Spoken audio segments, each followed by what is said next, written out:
Bonjour à tous, aujourd'hui je vous retrouve pour la vidéo de la première tonte de Drop. Et oui, il a 6 ans, mais jusqu'à présent il ne travaillait pas assez pour mériter d'être tondu en hiver. Donc comme pour toute tonte, on commence par faire un bon pansage. Là j'ai la chance qu'il était resté au box le matin. Donc j'ai pas vraiment un poney trop crade, un peu de poussière, un peu d'urine, mais rien de bien méchant. On brosse des deux côtés et ensuite on se change parce que les poils de poney ça se pique dans les vêtements et vous ne pourrez jamais vous en débarrasser. Vous aurez beau laver votre linge un nombre incalculable de fois, ça ne part pas. Donc on enfile une vieille veste, un vieux pantalon auquel vous ne tenez pas énormément et que vous utiliserez évidemment que pour ça.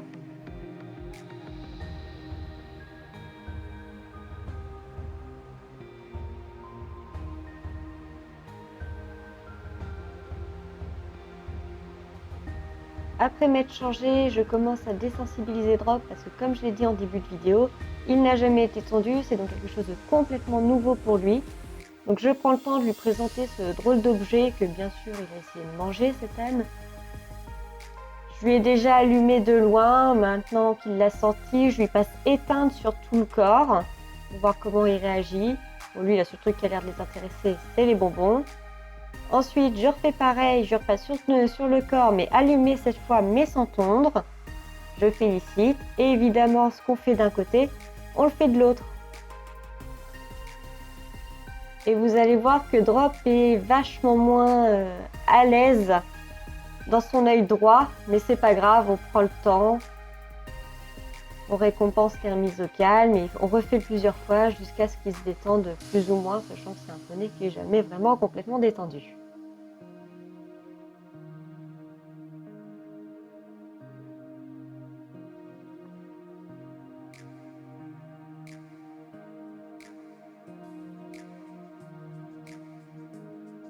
Une fois que je le sens à l'aise à la tondeuse, je vais commencer à le préparer et pour ce faire, pour protéger la crinière et éviter de lui faire un gros trou dans la crinière, je lui fais des pompons. C'est des espèces de gros pions. Et là, vous allez voir à quel point il peut être infernal à pionter quand il s'y met. Il gigote dans tous les sens, il nous fait les poches, il mange sa longe, il avance, il recule, il te regarde, il te pousse. Une horreur quand il s'agit de faire des pions.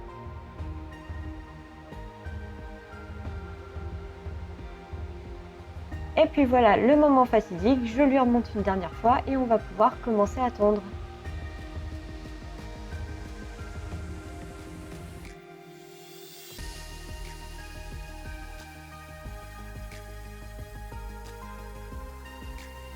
Je commence par le ventre parce que c'est une zone qui n'est pas vraiment très sensible et ça lui permet en plus de tourner la tête et de regarder ce que je fais et de se rendre compte que son poil tombe. D'ailleurs, c'est très drôle, ça a l'air de vraiment l'intriguer. Après 2-3 coups de tondeuse, je récompense le fait qu'il reste calme et on va pouvoir commencer à travailler réellement. Je vous conseille de faire des grands gestes avec votre tondeuse, ça évitera les marques.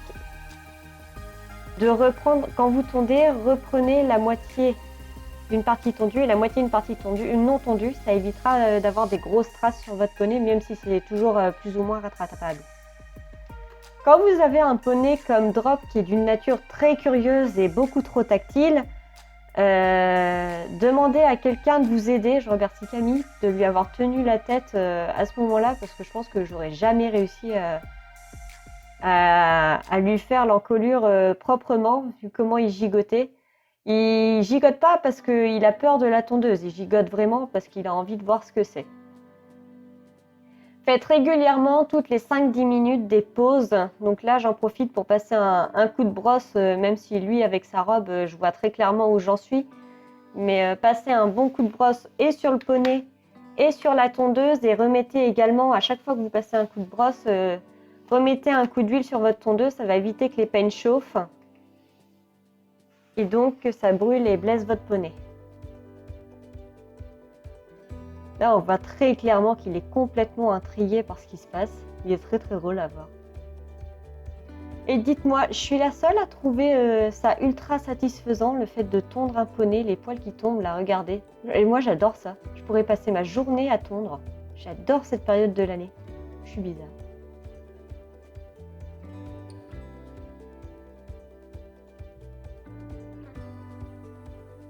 N'hésitez pas à prendre votre temps pour les traces des postérieurs parce que vous n'aurez pas des tas et des tas d'essais et une fois que c'est raté, ça peut être vraiment très très moche. Je vous conseille de commencer un peu plus haut que ce que vous souhaitez et de rétrécir au fur et à mesure s'il y a besoin.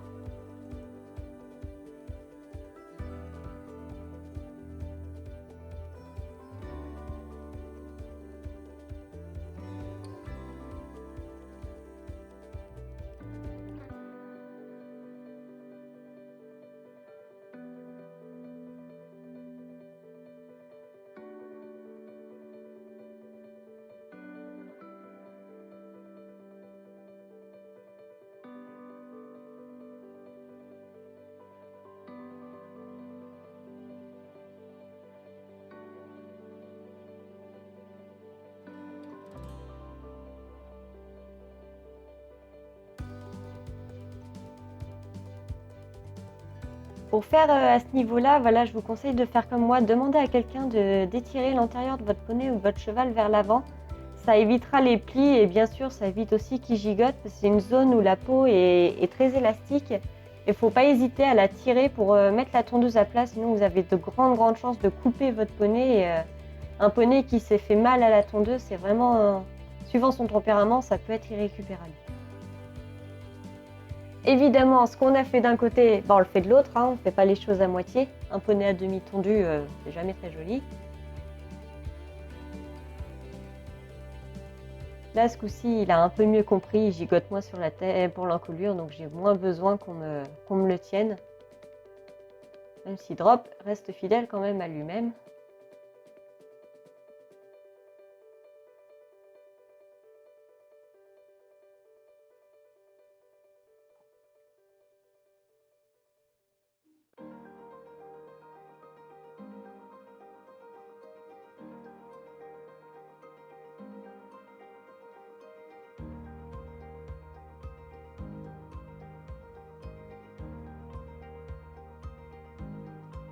Pour ce qui est des 2 traces de postérieur, si vous le pouvez, là moi je me le suis permise parce que malgré que ce soit sa première tonte, il est vraiment très gentil et je sais qu'il ne tape pas. Mettez-vous derrière ou légèrement sur le côté de préférence pour essayer de faire quelque chose de très symétrique. Bon, là je sais, les marques sont pas du tout droites, mais vous inquiétez pas, je fignole à la fin. Je suis du genre à d'abord faire le plus gros et ensuite faire plus propre à la fin, retirer toutes les traces, faire les petits traits bien droits, etc. Bien sûr, on se méfie que, surtout quand si c'est un jeune, une première tonte ou un cheval sensible à la tondeuse, on ne se met pas derrière ou alors on peut aussi demander à quelqu'un de prendre un antérieur le temps de faire les postérieurs.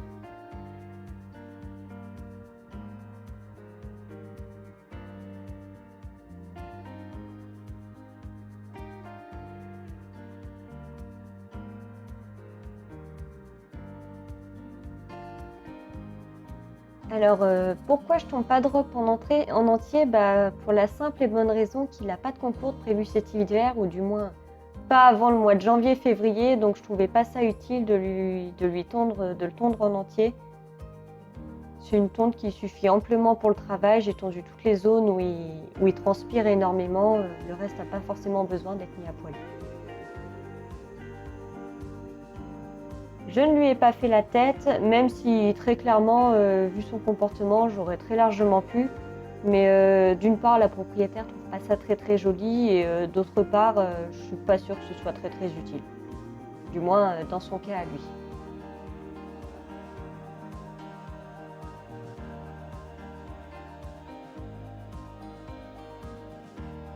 Je vous conseille également d'en profiter pour faire votre passage de tétière à la tondeuse. C'est un rendu vachement plus propre et ça va tenir vachement plus longtemps que de le faire au ciseau.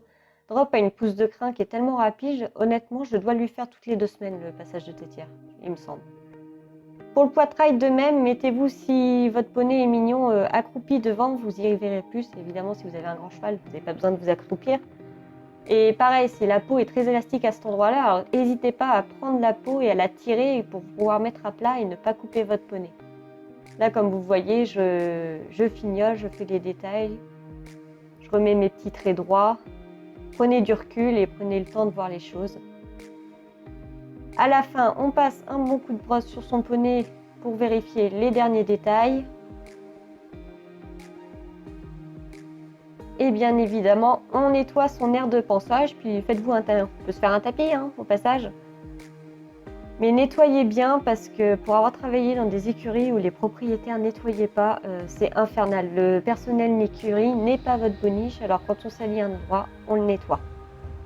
J'espère que la vidéo vous aura plu. Si vous avez des questions, n'hésitez pas à me les poser en commentaire, je serai ravie d'y répondre.